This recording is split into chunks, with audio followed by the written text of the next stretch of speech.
we're headed out to Angels Camp. Now, we've been there before. I'll leave a link up here for it.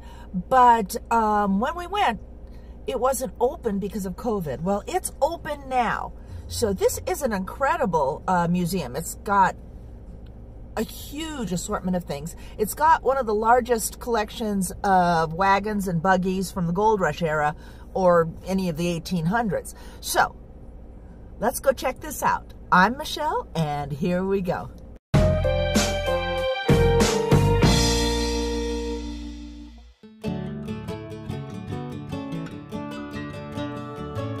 Now from the front, it looks like it's just a little tiny museum. No, there are buildings and buildings and buildings. This wonderful museum sits on 3 acres, featuring a gift shop as you enter, gold panning, outdoor displays, a picnic area, and 3 buildings filled with mind-blowing assortment of historical artifacts. The museum actually sits on a part of the original Angels mine. I say a part of the mine because there are actually 200 miles of tunnels and shafts underneath here. The first smaller building houses the visitor center, gift shop, and display honoring Mark Twain, who wrote the Frog Jump of Calaveras County while visiting Angels Camp. We are now in the Carriage House, which contains one of the largest collections of buggies, wagons, and carriages in the nation. Displayed here are a variety of transportation, from simple farm wagons and covered wagons to the elegant buggies of the more affluent citizens, as well as the legendary stagecoaches, which provided public transportation.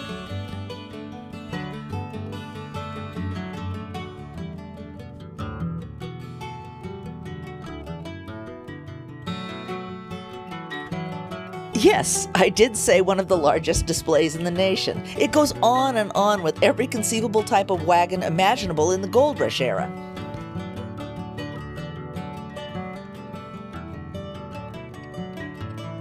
Each one is unique and interesting to look at.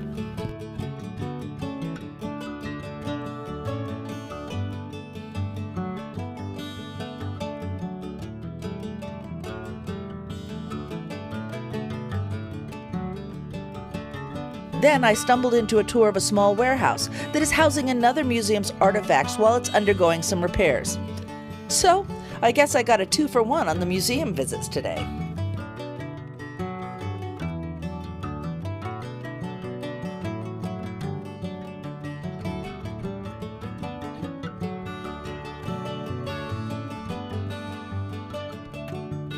Here in the mining and ranching barn, we find exhibits displaying the daily life of ranchers, as well as placer and hard rock mining history.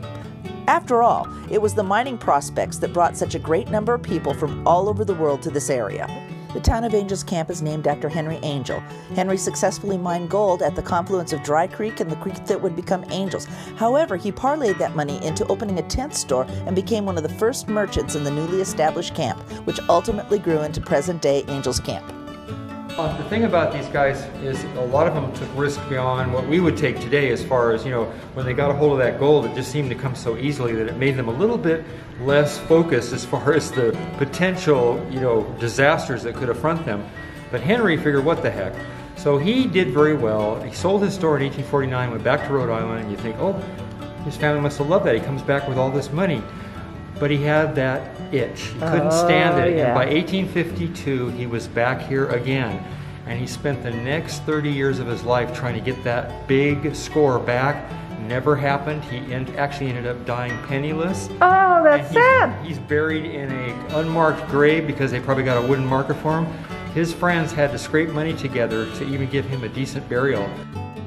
Well, I can relate. One of my own ancestors made the trip twice, once around the Horn and another time across land. The gold fever was real.